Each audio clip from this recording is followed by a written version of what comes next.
Clark County Today is presented by Cano Real Estate. Hire an agent, get a team. Learn more by visiting CanoRealEstate.com. Well, happy Thursday to all of you. I'm Chris Brown. Clark County added a dozen new cases of COVID-19 today, bringing the total to 671. Now, the rate of hospitalizations also up again slightly, with 13 people now in area hospitals with confirmed cases. And by the way, a lot of people are wondering how the recent case counts might impact the county's ability to move from phase 2 into phase 3 potentially as soon as the end of next week. Well, the state wants counties to have fewer than 25 new cases per 100,000 residents over the past 14 days. Right now, Clark County's current rate is 16.8 cases per 100,000 people, so we're looking okay. All right. 2 Battleground City Council members are facing ethics investigations. New councilor Shauna Walters has accused Mike D'Alessandro, the former mayor, of violating the council's code of conduct in a social media post, sharing concerns over a grant the city received to hire a second school resource officer for the district. And Walters says D'Alessandro failed to make it clear he was speaking only on his own behalf. Meanwhile, Councilor Brian Munson under some fire after being accused of yelling at and threatening a volunteer working to clean up Cedar Park trails near Daybreak School. In her complaint, Jennifer Hamilton says Munson's son and some friends were defacing an area in the park, and when asked to stop, he said his dad was on the city council. Hamilton says Munson yelled at her and threatened her if she spoke to the kids again. Munson has declined to comment on the allegations. The city council agreed this week to bring in outside legal counsel to assist in both complaints. Well, 7 months after the brutal killing of Vancouver mother Tiffany Hill at the hands of her estranged husband, the Tiffany Hill Act is now law. Jacob Granneman has our update. Thanks, Chris. So as we just heard, the Tiffany Hill Act that passed earlier this year is now in effect, and it requires that if someone has a restraining order against someone, that person, if they come within a certain distance, a notification comes up on their phone. Now, a law like this, had it been on the books when Tiffany was shot in the parking lot of Sarah J. Anderson Elementary School, could have potentially saved her life. And to that end, many people came out last night to support not only Tiffany and the passage of the bill, which is now a law, but also to show support for the educators and teachers that were at Sarah J. during that fateful day. And many first responders, members of the fire department, the police department, the sheriff's office came by in support. And Sheriff Chuck Atkins was there with Senator Linda Wilson, who actually put this bill into motion back several months ago. Here's some of what they had to say. This is just a little way that we can say thank you to you, and I just wish there was so much more we could do, but sometimes this is the best that we can do for you right now. But we just want to thank you. I've been trying to get this bill through for 3 years.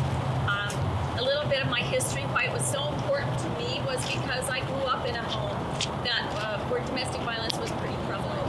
Tiffany would have been here when she was here, and he was here before her for like 30 minutes. She would have known he was here because that would have given her a notification on her phone. All right, thank you so much for that, Jacob. Earlier today, Congresswoman Jamie Herrera Butler announced that she is signing on to the Justice Act legislation being pushed by a bipartisan group of lawmakers in the U.S. House and Senate. The law hopes to create improvements in policing practices and improve accountability and transparency among law enforcement. The Battleground Republican said that it's time for Congress to take action to make sure every single person is treated equally. The Justice Act is designed to strengthen training methods and tactics, reform hiring practices to ensure law enforcement better reflects their communities, and ensure greater transparency when it comes to disciplinary records for law enforcement during the hiring process. The federal government would also help to fund body camera programs. It would also establish the National Criminal Justice Commission to complete a comprehensive review of the criminal justice system. A national economist told area builders today it will take 2 years for the economy to heal. While delivering a revised housing forecast on a Zoom call with members of the Building Industry Association of Clark County, National Association of Home Builders chief economist Robert Deeds said he's approaching economic forecasting with a certain amount of humility these days. Deeds said it was a difficult time to be in the forecasting game due to the abrupt recession created by the coronavirus pandemic. He also said previous forecasts of how the pandemic would impact the economy obviously missed the mark. Pointing out that the building industry accounted for 15% of gross domestic product, he said he believes housing will lead the economic recovery, but he cautioned while recent numbers showed a sharp recovery from the first 2 months of the current recession, the overall recovery will take much longer. You can read more about that good news in our full report at clarkcountytoday.com. Well, last year we talked about the group Teach One to Lead One, which mentors local at-risk youth. The organization has been unable to do in-person mentoring, of course, due to the COVID pandemic. Instead, they've been working to expand their abilities by rethinking how they do things. That includes updating their courses and launching a campaign to help connect mentors with youth using remote video conferencing. The community support has been overwhelming thus far, says Director Teresa Lutz.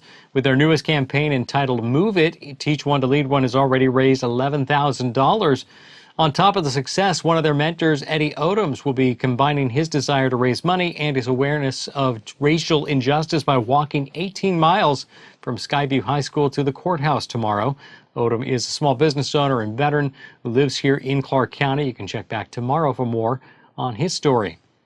Well, 40 area nonprofits have their offices at the U.S. Digital Resource Center in Vancouver. For many, the face of those ministries is Diane Olmsted. The building's receptionist and outreach coordinator has seen it grow from just an idea to what it is today.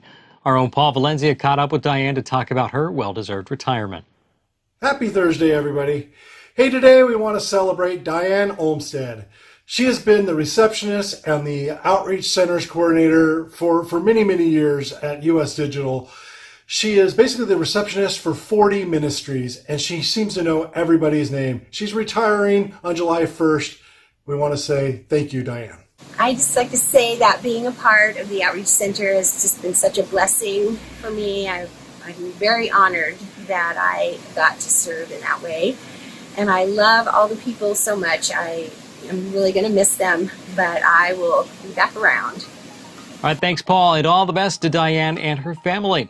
And that's a look at the stories we're following for you on this Thursday at clarkcountytoday.com. Be sure to follow us on Facebook, Twitter, and Instagram to see when stories are posted and be part of the conversation. You can also reach us with story ideas and feedback via email, news@clarkcountytoday.com.